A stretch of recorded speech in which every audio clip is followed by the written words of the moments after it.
Friends welcome to Queen's Green House. இன்றைக்கி நம்ம green ஹவுஸில் என்ன பார்க்க போகிறோம்னா வெஜிடேபிள் சூப். எல்லா வெஜிடேபிளும் மம்மி ஆல்ரெடி கட் பண்ணி வச்சுட்டாங்க. இப்போ வாஷ் பண்ணுறதுக்கு நம்ம கொஞ்சம் தண்ணி ஊற்றிக்கலாம். அப்படியே நம்ம வாஷ் பண்ணி இப்போ எடுத்துக்கலாம் ஃப்ரெண்ட்ஸ்.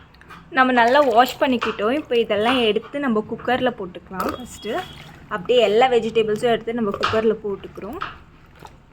விசில் நல்லாவே இப்போ வந்தாச்சு. நம்ம இப்போ கொஞ்சம் சிம் பண்ணிக்கலாம். சிம் பண்ணிட்டு ஒரு 2 minutes விட்டு ஆஃப் பண்ணிக்கலாம். இப்போ நம்மளுக்கு விசில் வந்தாச்சு ஃப்ரெண்ட்ஸ். மிக்ஸி ஜாரில் நம்ம எடுத்தாச்சு. இப்போது நம்ம அரைச்சிக்கலாம்.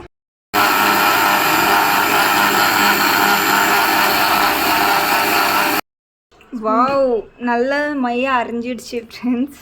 நம்ம வந்து இதை வேற ஒரு பாத்திரத்துக்கு எடுத்துக்கலாம். இது வேக வச்ச தண்ணியும் நான் ஆட் பண்ணிக்க போகிறேன். நம்ம பட்டர் போட்டாச்சு ஃப்ரெண்ட்ஸ். இப்போ ஒரு கொதி வந்தோன்னா ஆஃப் பண்ணிவிட்டு சர்வ் பண்ணிக்கலாம். பாருங்கள் ஃப்ரெண்ட்ஸ், நம்ம சூப் ரெடி ஆயிடுச்சு. நம்ம டேஸ்ட் பண்ணி பார்க்க போகிறோம். ஆக்சுவலாக நீங்களும் உங்கள் வீட்டில் இதே மாதிரி பண்ணி நீங்களும் டேஸ்ட் பண்ணிட்டு எப்படி இருந்துச்சுன்னு எனக்கு கமெண்ட்டில் வந்து நீங்கள் சொல்லுங்கள். என் சேனல் பிடிச்சிருந்துச்சுன்னா லைக் பண்ணுங்கள், ஷேர் பண்ணுங்கள், மறக்காம பெல் பட்டன் கிளிக் பண்ணுங்கள். Thanks friends.